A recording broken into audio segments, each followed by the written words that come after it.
Hello friends, welcome back to my channel multi talks. ఈరోజు అయితే మంచి ఒక హెల్దీ టేస్టీ మంచి కమ్మటి ఒక మంచి డిన్నర్ కానీ మార్నింగ్ బ్రేక్ఫాస్ట్ కానీ తీసుకోవచ్చు అనమాట. సో అదేంటో ఇప్పుడు చూపిస్తాను. అంటే ఇట్లా స్లైసెస్గా కట్ చేసుకున్న ఉల్లిపాయ ముక్కలు అనమాట. కొన్ని స్లైసెస్గా కట్ చేసుకున్నాను, ఇంకొన్ని చిన్న చిన్న ముక్కలుగా కట్ చేసుకున్నాను. అండ్ ఇది వచ్చేసి క్యాబేజ్ అండి, సన్నగా తరుక్కోండి, ఇంకా సన్నగా ఉంటే బాగుంటుంది. అండ్ ఇది వచ్చేసి క్యాప్సికమ్, అండ్ ఇది కొత్తిమీర, గ్రీన్ చిల్లీస్, అండ్ ఇది వచ్చి మనకి పొటాటో తురుముకున్న, ఇది వచ్చేసి పచ్చి కొబ్బరి అండి. చాలా కొంచెం స్వీట్నెస్ కోసం కమ్మగా బాగుంటుంది అనమాట. పిల్లలకి లంచ్ బాక్స్లో కూడా చాలా బాగా యూజ్ అవుతుందండి. చాలా టేస్టీగా తింటారు. కొంచెం టమాటో సాస్ వేసి ఇది చేశారనుకోండి, సూపర్గా మంచిగా తినేస్తారనమాట పిల్లలు. సో ఇవన్నిటిని కూడా మనం పెరుగు ప్లస్ కొంచెం బేసన్ పొడి ఎలా ఈ స్ట్రక్చర్ అనేది ఎలా చేసుకోవాలో చూపిస్తాను. క్యాబేజ్ వేసేసుకొని ఇంకా మనం కట్ చేసి పెట్టుకున్న వెజ్జీస్ అన్నీ కూడా వేసేసుకోవాలి. క్యాప్సికమ్ క్యాబేజ్ ఉంటే టేస్ట్ అదిరిపోతుంది అనమాట. ఆనియన్స్ కూడా, ఉల్లిపాయలతో పాటు కూడా టేస్ట్ బాగుంటుంది. అండ్ పచ్చిమిర్చి ఇవన్నీ కూడా చక్కగా వేసేసుకొని ఆలుగడ్డ పొటాటో మాయిశ్చర్ వేసుకున్నాము, పొటాటో తురుము అండ్ పచ్చి కొబ్బరి. అండ్ ఇది వచ్చేసి బ్రెడ్ క్రమ్స్ అనమాట.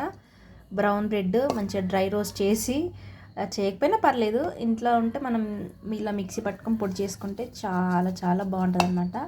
ఇలా బ్రెడ్ క్రమ్స్ వేసుకున్నానండి. అండ్ ఇప్పుడు వచ్చి శనగపిండి అనమాట. ఒక 2-3 స్పూన్లు సరిపోతుంది, నేను 3 స్పూన్స్ వేసాను. ఈ మిశ్రమం అంతా కూడా ఒక 2-3 సరిపోతుందండి. 3 to 4 టేబుల్ స్పూన్ శనగపిండి వేసుకున్నాను. కొంచెం సాల్ట్, మీ టేస్ట్ సరిపడేంత సాల్ట్ వేసుకోండి. అండ్ కొంచెం పసుపు వేసుకుందాం కలర్ కోసం. సో ఇప్పుడు ఇవన్నిటినీ కూడా పెరుగుతో కలుపుకొని ఒక 2 నుంచి 10 నిమిషాల వరకు పక్కన పెట్టుకొని ఆ తర్వాత వేసేసుకోండి.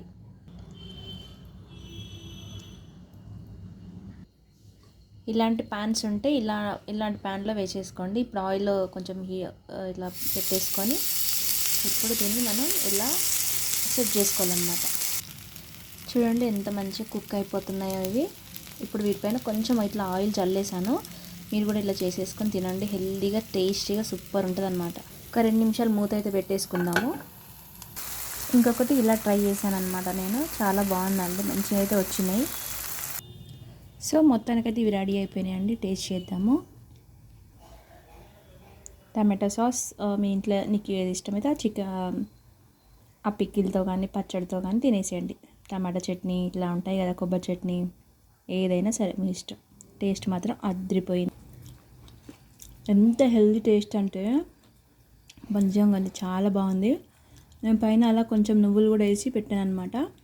ఓకేనా, పిల్లలకు మాత్రం చేసి పెట్టండి. వెజిటేబుల్స్ తినని పిల్లలు కూడా చాలా హెల్దీగా హ్యాపీగా తినేస్తారనమాట. మీకు లంచ్ బాక్స్ పెట్టి వాళ్ళు ఇంటికి తీసుకొస్తారు కదా మనం రైస్ పెడితే, సో అలాంటి ఇబ్బందులు ఏమి ఉండవు అనమాట. హ్యాపీగా తినొచ్చు పిల్లలైతే, మనం కూడా తినొచ్చు, పెద్దవాళ్ళు ఎవరైనా సరే తినొచ్చండి. చాలా హెల్దీ అండ్ టేస్టీ, సూపర్ అయితే సూపర్ ఉంది. ప్లీజ్ ఒకసారి మీరు కూడా ట్రై చేయండి. ఓకేనా, బాయ్.